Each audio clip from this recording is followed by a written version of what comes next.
muitos outros creram nele por causa da sua palavra. E diziam à mulher: já agora não é pelo que disseste que nós cremos, mas porque nós mesmos temos ouvido e sabemos que este é verdadeiramente o Salvador do mundo. Senhor, nós te louvamos pela tua palavra. Te peço que o Senhor me abençoe e me capacite, ó Deus querido, para transmitir aquilo que o Senhor já gerou no meu coração. E que esta palavra vá, Senhor, e ache guarida em cada vida aqui, Senhor. Nós desde já repreendemos e rejeitamos toda qualquer distração, meu Deus, toda e qualquer, Senhor, ó Deus, comichão nos ouvidos, Pai, para que assim, Senhor, todos os ouvintes dessa palavra, desta noite, possa, Senhor amado, ó Deus, entender e vir e gerar fé no coração, e essa fé, Senhor, gerar transformação, gerar, Senhor amado, ó Deus querido, bênção para as suas próprias vidas, em nome de Jesus. Amém. Glória a Deus. Amém? Sente-se, queridos. Queridos, estamos diante de um texto dos mais belos e importantes da palavra de Deus, onde podemos perceber a humanidade de Jesus, por exemplo. Jesus, ele sai da Judeia e ele vai lá no período de Páscoa e ele está voltando para Galileia. Ele vai novamente para Galileia. E neste caminho, que durava mais ou menos 3 dias, é claro que eles acampavam, que eles tinham que comer, beber. E Jesus aqui, ele chega em Sicar, nessa cidade de Samaria, a cidade samaritana, onde havia um poço cavado por Jacó, seu ancestral muito longe. Jacó foi um dos patriarcas, filho de Abraão. E ali naquele poço, então, é interessante que Jesus tinha um encontro com essa mulher. E eu digo que tinha um encontro com essa mulher porque Jesus chega naquele poço, um lugar samaritano, onde os judeus não eram bem-quistos. Por que os judeus não eram bem-quistos, bem recebidos naquela região? Porque aquela região fazia parte das 10 tribos que se separaram lá depois do governo de Salomão. Entra o filho de Salomão, aí separa 10 tribos de um lado e 2 tribos de outro lado. As 2 tribos, que era de Judá e Benjamim, ficou a região da Judéia. E a tribo e as demais tribos ficou a região de Israel. Então ficou intitulado como Israel. Mas quando foi no período aí 700 anos antes de Cristo, mais ou menos, houve uma invasão da Síria e primeiro as tribos de Israel foram dominadas e o rei da Síria pega a população, uma parte do povo de Israel e leva e coloca em outras nações, em outros lugares, em outras nações. E traz de outras nações, era uma estratégia daqueles dominadores da época. E eles trazem de outras nações para morar, para ficar ali naquele lugar, em Israel, nesse caso, né? E aí então o que acontece? Eles se misturam, porque os homens de Israel, eles começam a se casar com as mulheres de outras nações, e aí faz uma nação mista. É como o Brasil, mais ou menos, né? É um italiano casando com um português, é o português casando com um índio, é um índio casando com um africano. Então, virou-se um Brasil. Só que os judeus, por sua vez, da Judéia, eles permaneceram com a raça pura, eles não se misturaram, ainda que depois, posteriormente, foram levados para a Babilônia, mas ainda assim eles conservaram-se sem se misturarem, sem misturar a raça.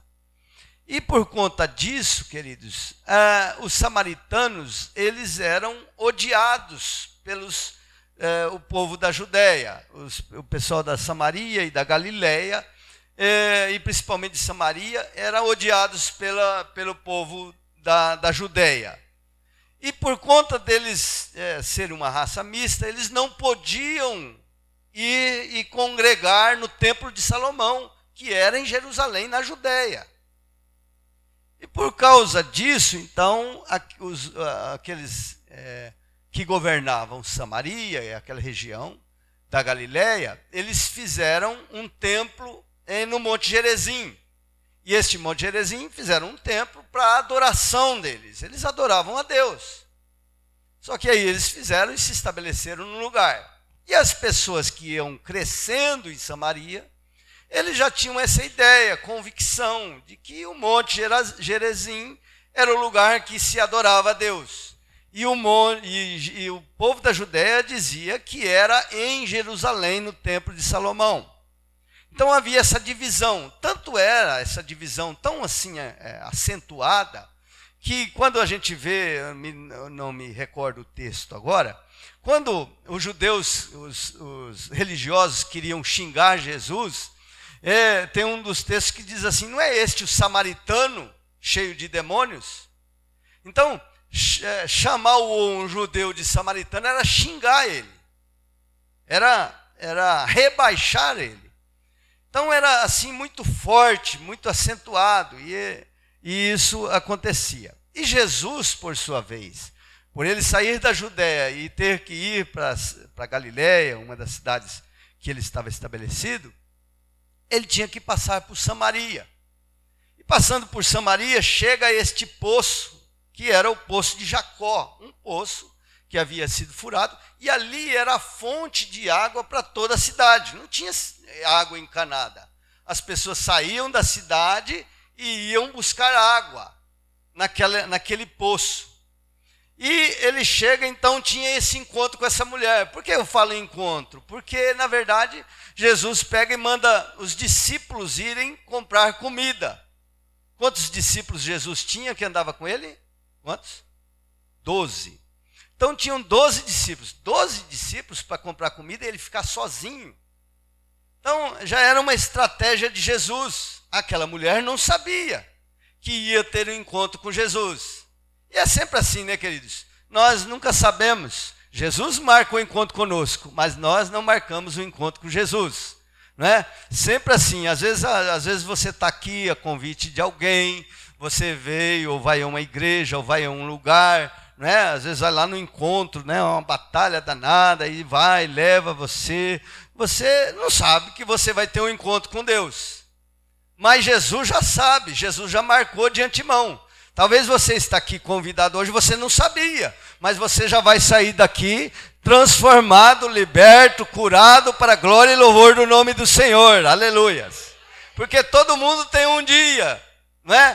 Todo mundo é proposto um dia, aliás, né, aqueles que se dispõem a vir, a participar desse encontro, de se encontrar com Cristo. Bem, então aqueles homens vão para a cidade comprar a mesma cidade que aquela mulher estava estabelecida. E aí, meio-dia, sol quente, aquela mulher vinha vindo sozinha. Por quê? Aquela mulher tinha um problema muito sério. Aquela mulher era uma mulher que era desprezada na sociedade. Por quê? O próprio texto nos fala, e o próprio Jesus fala assim, olha, você teve 5 maridos e esse que você está não é seu marido. Quer dizer, você se casou 5 vezes, você se deitou com 5 homens diferentes, você tem vários filhos com sobrenome diferente, e esse cara que você está com ele agora, ele não te assumiu. Então, aquela mulher tinha uma ferida muito grande, emocional no seu coração, terrível. E além de ela ter essa ferida, ela era muito rejeitada pela sociedade. Era uma sociedade que não admitia todas essas coisas. Certamente ela era uma pessoa que era muito rejeitada. Por quê? Porque o horário certo de ir à fonte era de manhã, um horário mais, ou de tardezinha, um horário mais tranquilo, sol mais ameno. E o sol lá do deserto da Arábia, lá na região oriental, ao meio-dia é o horário do sol mais quente. Mas perto daquilo que ela estava vivendo na vida dela, era um preço barato. Via ao meio-dia. Por quê? Porque não ia encontrar ninguém. Ninguém ia poder brincar com ela, falar coisas com ela, ou rejeitar a ela. Né? E ela vai ao meio-dia. E chega naquele poço, Jesus estava ali, já esperando ela. Quando ela se aproxima, certamente ela estranhou, porque ela vê um judeu, o judeu era diferente dos samaritanos, eles falavam diferente, eles se vestiam diferente, então eles se comportavam diferente, então era um judeu, e aí aquela mulher logo achou estranho, né? Mas ela foi calada, e ainda existia uma cultura que o homem não podia falar a sós com a mulher, na época, não podia falar a sós, a não ser que a mulher tivesse acompanhada com o marido, ou com o pai, ou com um dos filhos, aí podia conversar, mas senão não podia. Então tinha todos esses contrários a ela. Mas ela chega, se aproxima e vai tirar água. E aí Jesus, então, quebra o gelo. E ele diz assim: dá-me um copo d'água. Quero tomar água, dá-me um copo d'água. Mas aquela mulher logo, então, reagiu de uma forma, uma defesa, porque aquela mulher sabia quem era homem. Ela tinha uma vida, um histórico já junto com os homens. E ela sabia o que era divorciar, por exemplo. Ela já sabia os caminhos. Aquela mulher ela não se encontrava. Ela não se achava digna. Ela era uma mulher que tinha uma inferioridade em relação às outras pessoas, porque, afinal de contas, apesar dela ser uma pessoa que, segundo o texto, ela tinha o costume de adorar a Deus, só que esse costume de adorar a Deus não tinha produzido nela nada, não tinha nada. Ela tinha uma vida desgraçada. Quando eu falo desgraçada, é uma vida sem graça de Deus. Ela tinha uma vida derrotada. Ela tinha uma vida, vamos dizer assim, sem nenhuma perspectiva de uma melhora ou de algo melhor. Porque, além de tudo isso, ela ainda estava vivendo com um cara que ainda não tinha assumido ela, não tinha se casado com ela.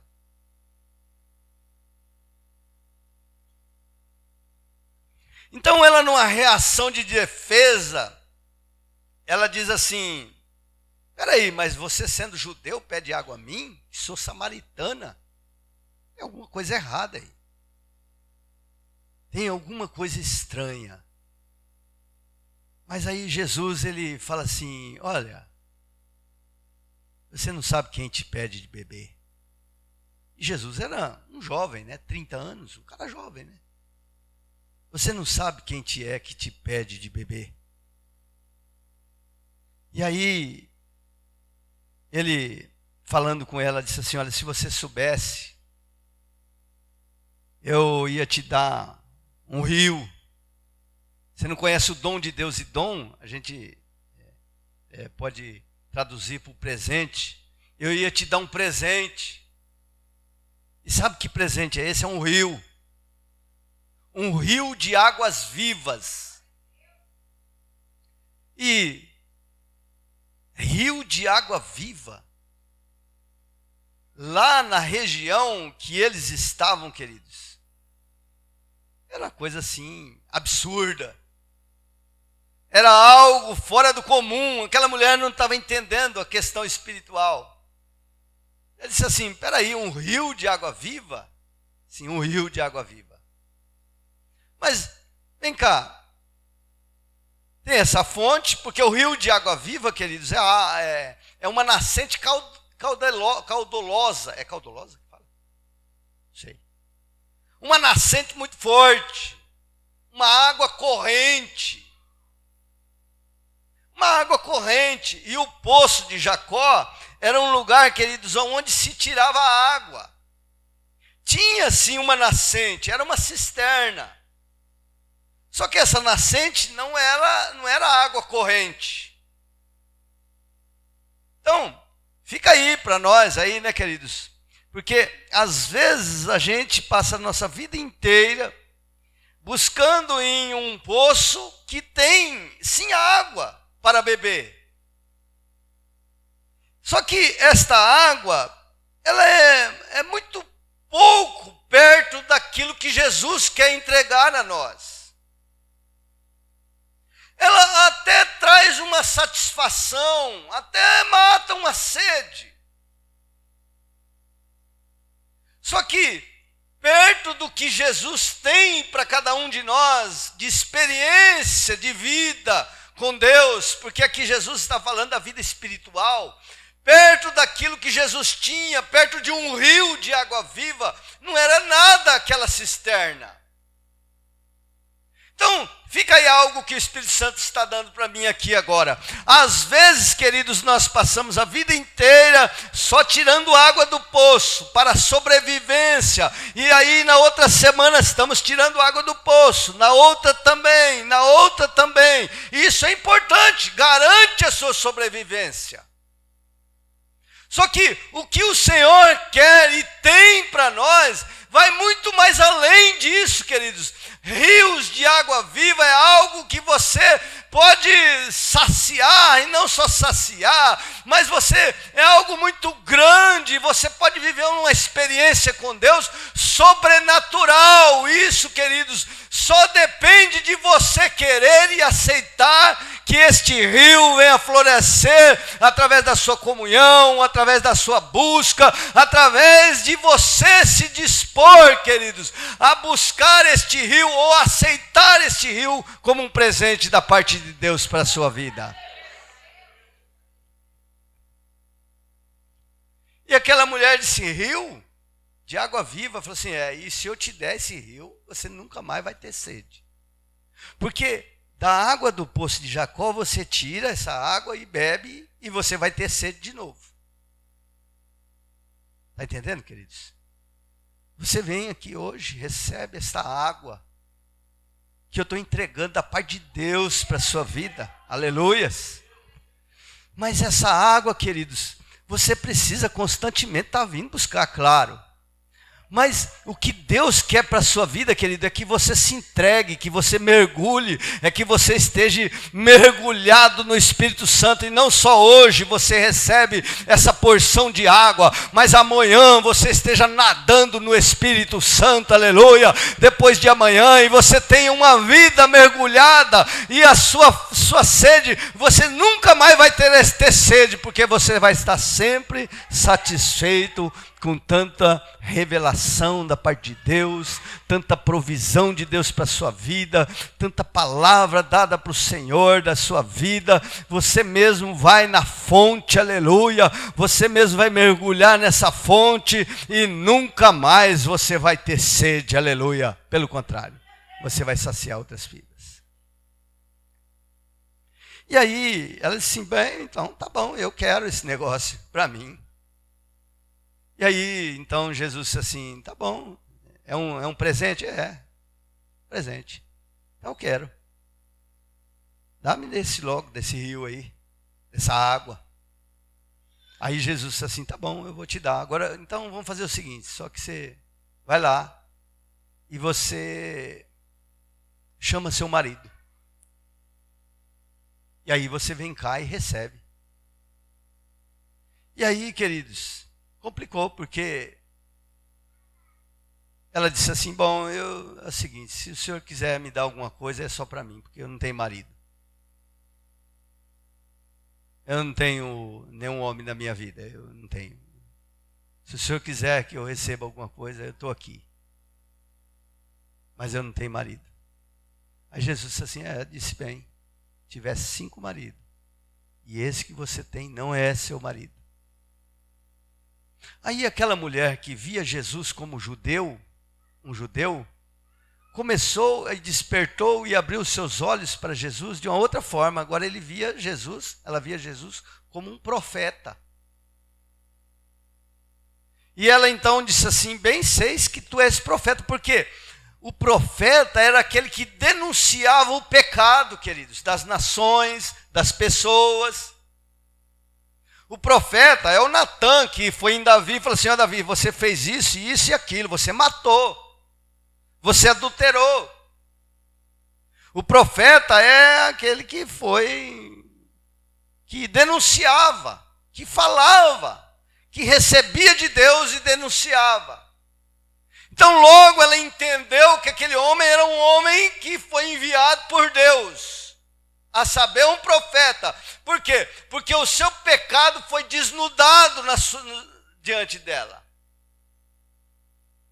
E aí então, queridos, ele sendo profeta, ela muda a conversa. Ela fala assim: ó, o senhor é profeta. Agora deixa eu te fazer uma pergunta. Onde é que eu devo adorar? É aqui nesse monte? Porque os meus pais dizem que é aqui nesse monte. E vocês dizem que é lá na Judéia. Então, onde que é o certo para me adorar? Jesus disse assim: olha, está chegando a hora. Primeiro ele diz assim, aqui na sequência, diz assim: olha, a salvação vem dos judeus. Se é essa a sua pergunta, então, se é uma pergunta técnica, o certo é lá. Certo é lá. E a salvação vem dos judeus. Agora, está chegando a hora, e já chegou, que esse negócio vai mudar. Aí despertou nela: mudar? Como mudar? Sim, vai mudar. Nem nesse monte aqui em Gerezim e nem no monte lá do Moriá, que é onde estava o outro templo. Que os verdadeiros adoradores adorarão a Deus em espírito e em verdade.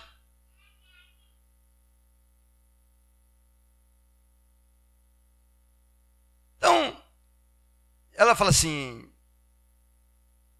mas como que é assim?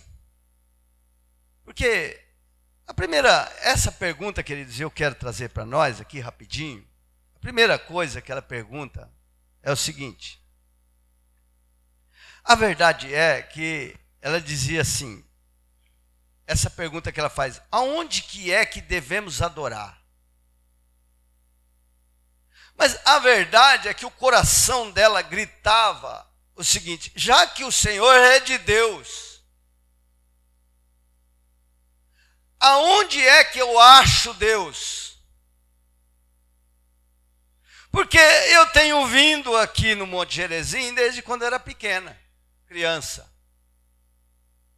Eu tenho participado aqui nas adorações desde quando eu era criança. E eu cresci aqui, adorando a Deus aqui. Só que eu não encontrei Ele. Por que que ela fala isso? Porque ela foi conscientizada do seu pecado, desnudado, e ela então, diante disso, ela tinha que ir buscar a Deus, porque ela tinha essa orientação que durante a adoração, vou já falar sobre isso, existia o que? A transferência do pecado e a libertação deste pecado. E ela, por sua vez, então, ela questiona, fala assim: mas não está funcionando para mim, porque muitas outras vezes eu tenho vindo aqui, mas a minha vida continua sendo do jeito que está. Eu continuo vivendo a minha vida, uma vida derrotada, destruída. Eu não consigo desvincular do meu pecado, eu não consigo uma libertação, eu não consigo uma cura, pelo contrário, eu tenho me aprofundado cada vez mais. Talvez você já há algum tempo tem buscado a Deus e você não tem alcançado, não tem visto, não tem o encontrado de verdade. Mas aí você diz assim, bem, eu estou indo na igreja, estou cumprindo com alguns rituais, tal, não é? E estou procurando fazer isso e aquilo, mas a minha vida continua a mesma coisa. Eu continuo ainda preso, amarrado, minha vida destruída. A pergunta daquela mulher era essa: onde está Deus? O Senhor é de Deus? Onde eu encontro Deus? É nesse monte? É lá? Se for lá, eu não posso ir até lá, porque eu sou samaritana. E aí, eu chegando lá, eu não posso entrar naquele lugar. Mas aí, queridos, Jesus disse assim, olha, esse negócio vai mudar. Vai mudar? Quando? Vai mudar hoje. Aleluias. Vai mudar hoje, ele disse. Já chegou, a hora vem e já chegou.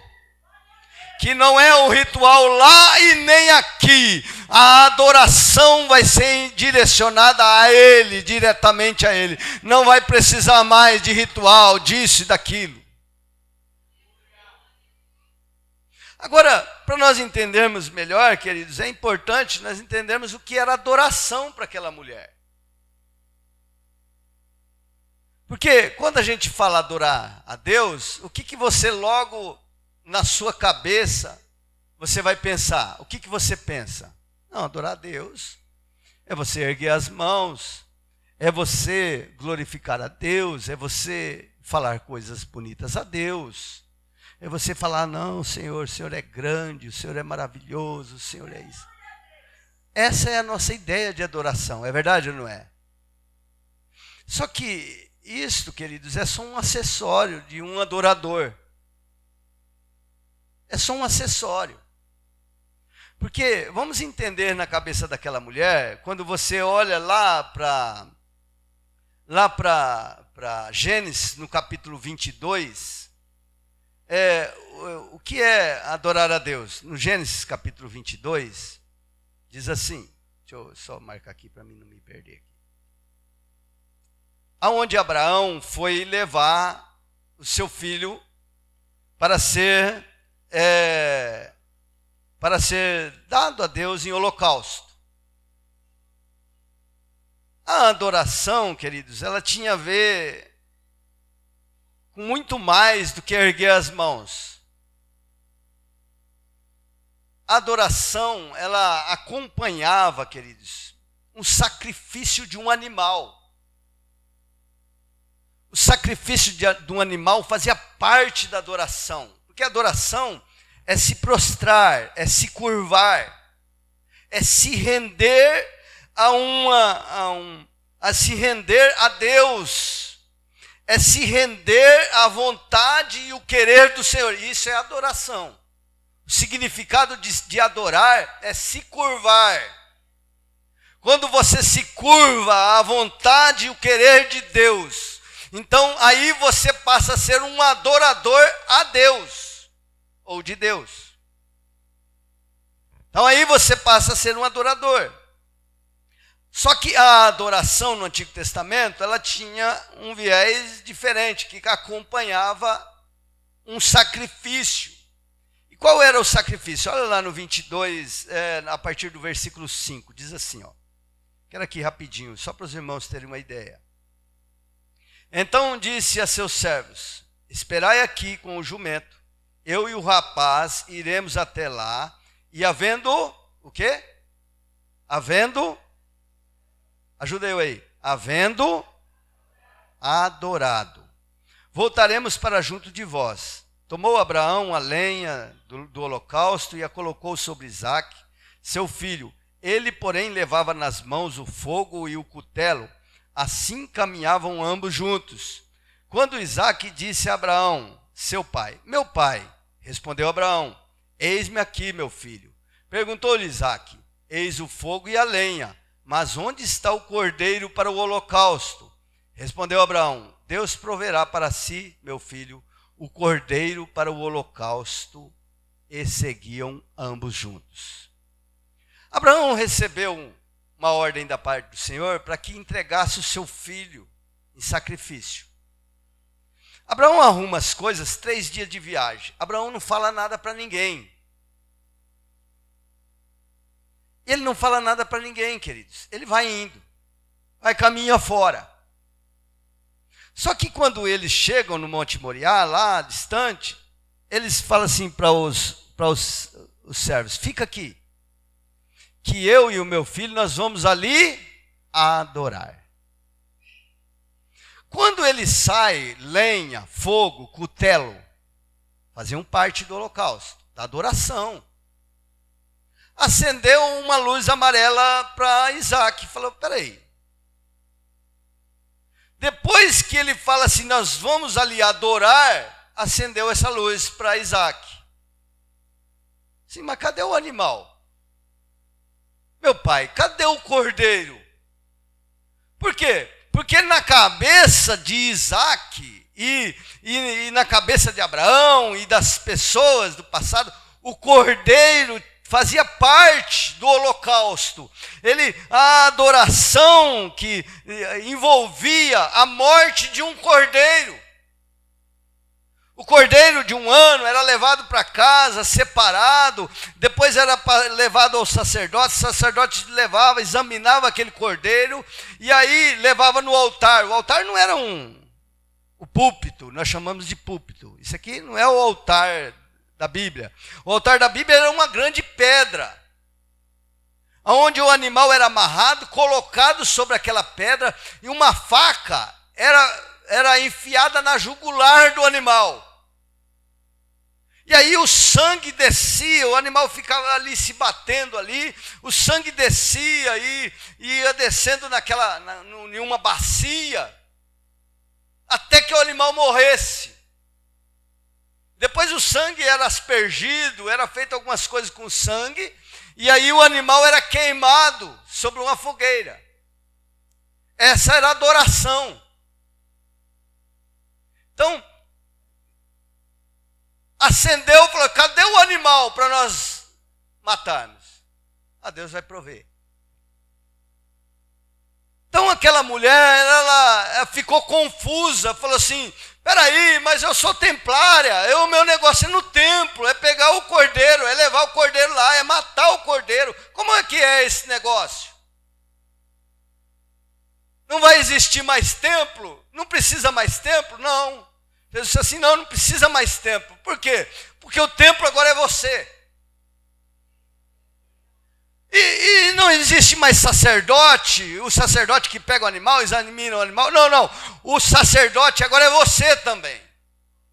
E os aparatos do templo, não, está tudo dentro de você. E o louvor que faz parte da adoração, não, ele está dentro de você também.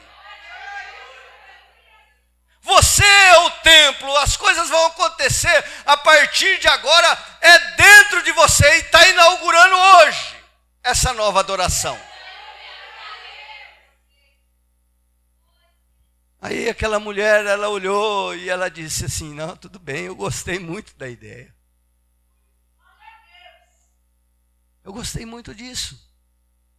Só que, peraí, e o cordeiro? Não vai ter cordeiro? Cadê o cordeiro? Como é que vai ser? Porque precisa do cordeiro. Porque o cordeiro, queridos, antes de ser matado, enfiar a faca na jugular do cordeiro, o pecador, ele ia e fazia punha a mão na cabeça do cordeiro, e ele fazia uma oração, transmitindo os seus pecados para o cordeiro. E a morte do cordeiro era uma morte substitutiva, porque quem era para morrer era a pessoa, mas ali então era transferido os seus pecados para o cordeiro, e o cordeiro era morto, e o sangue era derramado. Por quê? Porque a palavra de Deus fala que o salário do pecado é a morte. Então a morte tinha que existir. E aí, queridos, aquela mulher disse assim: mas eu quero levar um cordeiro, passar meus pecados para ele. Não tem cordeiro? Ele disse: tem. tem cordeiro. E cadê o cordeiro? Quem é o cordeiro? Cadê? Onde está o cordeiro? Não vai ter cordeiro. O cordeiro sou eu. Você é o cordeiro? Sim, eu vou ser o cordeiro. Eu sou o cordeiro. Eu sou o cordeiro que vai derramar o sangue, que vai tomar os seus pecados e que vai te isentar e mudar a sua vida completamente. E aí aquela mulher disse assim, tá bem, eu entendi. Só que quem pode fazer isso não é uma pessoa qualquer, porque eu tenho ouvido isso desde criança, que é o Messias, quando ele vier. Só o Messias que ele vai vir, e ele vai vir e vai explicar para nós essas coisas. E aí Jesus olha para ela e diz assim, pois é, o Messias sou eu, aleluias. Eu o sou. E esse eu sou, só ele que podia dizer eu sou. É o mesmo de Êxodo capítulo 4 que ele disse para Moisés, quem que eu vou falar para Faraó que vai? Ele disse assim, diga que eu sou te mandou, aleluia. É aquele que disse assim, eu sou o caminho, a verdade e a vida, aleluia. Eu sou o pão da vida, aleluia. Eu sou a água limpa para você beber. Eu sou, aleluia, te mandou. Eu sou o cordeiro.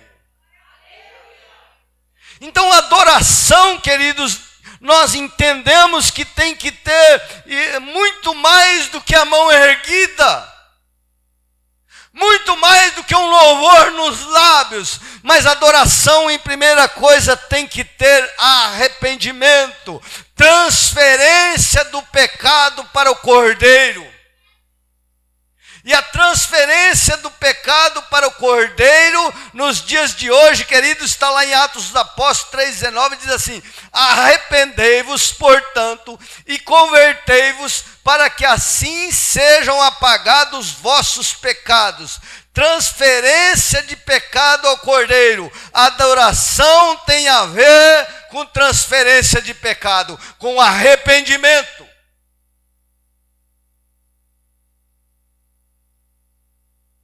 Porque às vezes nós viemos e levantamos as mãos e nos emocionamos com o louvor. Mas o louvor, querido, deveria ser só um acessório de quem tem um coração entregue a Cristo, arrependido, prostrado ao Senhor. Adoração, queridos, tem a ver com derramamento de sangue. Tem a ver com você crer no sacrifício de Jesus, se você crê que Ele foi, que derramou o seu sangue, que Ele é o Cordeiro de Deus que tira o pecado do mundo. Adoração tem a ver com você adotar um estilo de vida submisso à vontade e o querer do Senhor. Isso é adoração. Você ser um adorador é você adotar um estilo de vida que agrade, que seja submisso, que se curve à vontade e o querer do Senhor, que você sacrifique a sua própria vontade, o seu próprio querer, para que a vontade do Senhor prevaleça na sua vida. Aí sim você é um verdadeiro adorador. Por isso que Deus repudiava as falsas adorações. Porque quando ele fala que tem verdadeiro adorador, é porque tem um falso adorador. No Antigo Testamento as pessoas levavam um sacrifício, derramavam o seu sangue, lá quando você vê e dá uma olhada lá em Oséias e ali nos profetas menores, você vai ver o quê? Deus rejeitando a adoração do homem. Por quê? Porque eles estavam cumprindo um ritual religioso, só que o seu coração estava longe, distante da vontade e do querer, da comunhão com Deus.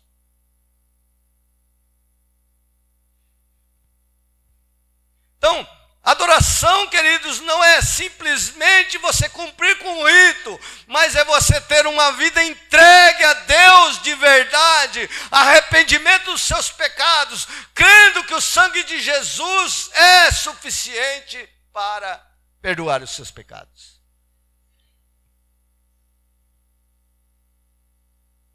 Hebreus 13, 15 e 17.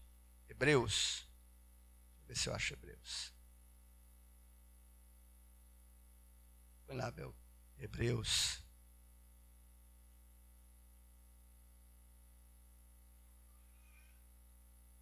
Treze.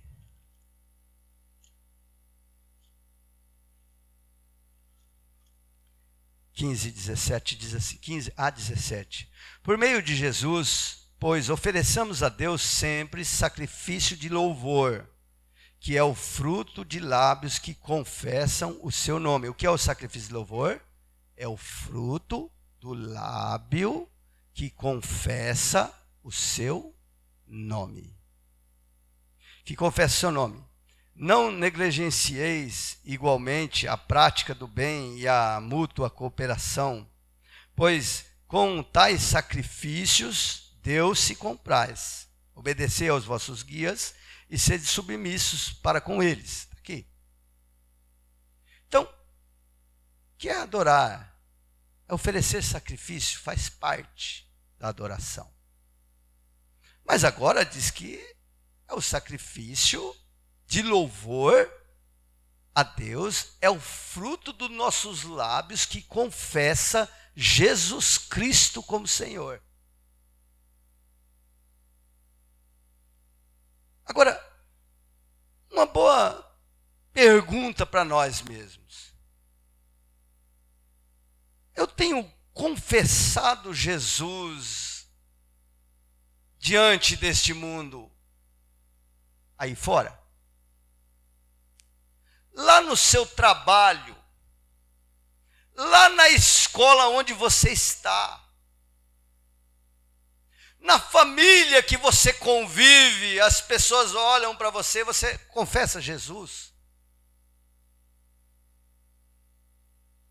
Uma das coisas que mais me admirou nesta política foi um dos presidenciáveis, que é o Cabo Daciolo.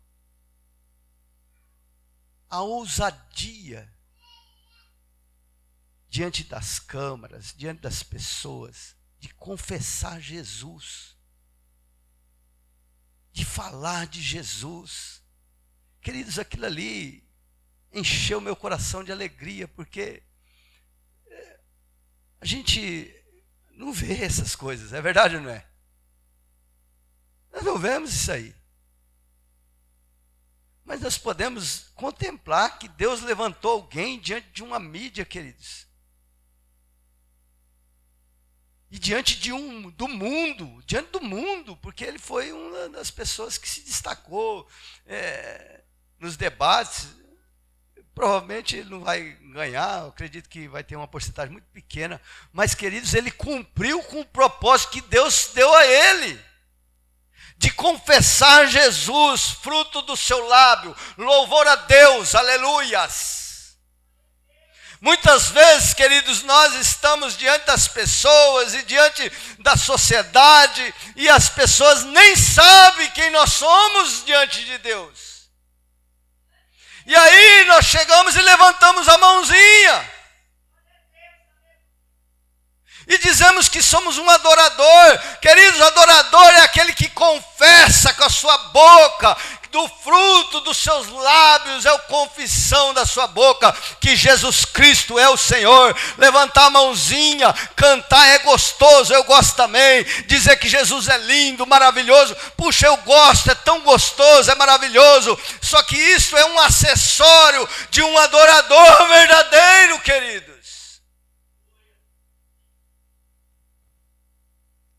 O que é adoração? É você ter uma vida submissa, entregue à vontade e o querer do Senhor. Agora eu quero rapidinho, porque a hora já foi embora, eu quero falar do terceiro ponto, que é o que tens para oferecer ao Senhor. O que um adorador tem para oferecer a Deus? Bem, eu queria fazer distinção do grupo que foi dos discípulos, que foram comprar as coisas lá na cidade e trouxeram a Jesus o alimento. Suas mãos estavam cheias de sacolas. Suas mãos estavam cheias de coisas. 12 discípulos. Mas aquela mulher, querido, foi tão impactada que ela agora larga o seu cântaro ali, que era algo que ela tinha para fazer, necessário. Aqui o texto diz que ela deixou o seu cântaro, foi na mesma cidade que estava o grupo e começou a anunciar: lá está o Messias, ele revelou sobre a minha vida, assim, assim, me denunciou o meu pecado e deu uma saída para mim também. Eu encontrei Deus, né? Eu procurei tanto por isso, e eu encontrei hoje no poço de Jacó. E ele é Jesus, é o Messias. E aí o texto diz que os homens daquela cidade saíram após aquela mulher e foram até Jesus e falavam com Jesus: Jesus, fica conosco mais um tempo. Jesus ficou por 2 dias e as pessoas se arrependeram e ali eles diziam assim: agora já não cremos mais porque você está falando o testemunho daquela mulher, mas nós cremos porque agora nós cremos e sabemos que ele é o Salvador, o Messias. O que assim me impacta é o seguinte: qual parte que nós estamos? Porque nós estamos vivendo dias, queridos, em que trazer coisas, em que ter coisas, em que conquistar coisas, e trazer a Jesus faz parte, é bênção para a nossa vida. Não, eu estou sendo abençoado, por quê? Porque eu consegui comprar um carro, eu consegui comprar isso e aquilo, e eu tenho isso e aquilo. São coisas que os discípulos trouxeram, e nós talvez, queridos, estejamos fazendo parte deste grupo que tem uma visão de Jesus, de que se ter coisas, se conquistar coisas, é bênção para a nossa vida. Mas aquela mulher, queridos, que foi transformada num instante, ela já tinha entendido o que é que Jesus queria verdadeiramente, o que é que verdadeiramente Jesus, ele alegrava o seu coração, o que é que verdadeiramente se importava para Cristo. Tanto é que os discípulos chegaram com as coisas, Jesus falou assim: olha, eu estou tão envolvido aqui, ó, eu estou fazendo a vontade do Pai. Não quero comer. Mas aquela mulher sozinha trouxe vidas. A cidade inteira, queridos, aos pés de Jesus. Fala a verdade, querido. O que é que importa para Cristo? De verdade. Nós estamos vivendo tempo, queridos, dá um testemunho. Amém, glória a Deus. Eu recebi, eu fui abençoado. Coisas. São coisas, queridos. E aquela mulher, querido, deixou o que ela tinha de fazer para cumprir com um propósito, quer dizer, para trazer até Jesus, porque ela disse assim: bom, eu fui abençoada, eu agora eu encontrei Deus, mas eu quero compartilhar, eu quero compartilhar isso com as pessoas, com a cidade inteira. E ela foi e anunciou e trouxe a Jesus vidas, almas. Eu sou de um tempo, queridos, que os testemunhos mais vibrantes eram aqueles que você dava, falava assim: olha, eu falei de Jesus para uma pessoa, e aquela pessoa aceitou a Cristo, e aquela pessoa está num processo de transformação, de libertação. Isso alegrava nosso coração, queridos. E nós, às vezes, não temos vivido mais isso. É verdade, não temos visto mais. Mas por quê? Porque às vezes o que importa de verdade para Jesus não está importando para nós. De qual time você é? Dos discípulos ou da mulher samaritana? Quero concluir dizendo o seguinte: onde está Deus? Aqui neste prédio? Na igreja A, B ou C? O Senhor disse assim que o reino de Deus está em nosso meio. E tem um texto que diz assim que está dentro de vós. O véu já foi rasgado. Sim, agora podemos adorá-lo, crendo na morte do Cordeiro, arrependendo dos nossos pecados e priorizando, valorizando o que realmente o Senhor valoriza. São almas, vidas, que vamos ganhar com o nosso testemunho, porque aquela mulher começou a ganhar as vidas com o seu testemunho. E nós vamos ganhá-los com o nosso testemunho, trazendo-os ao Senhor.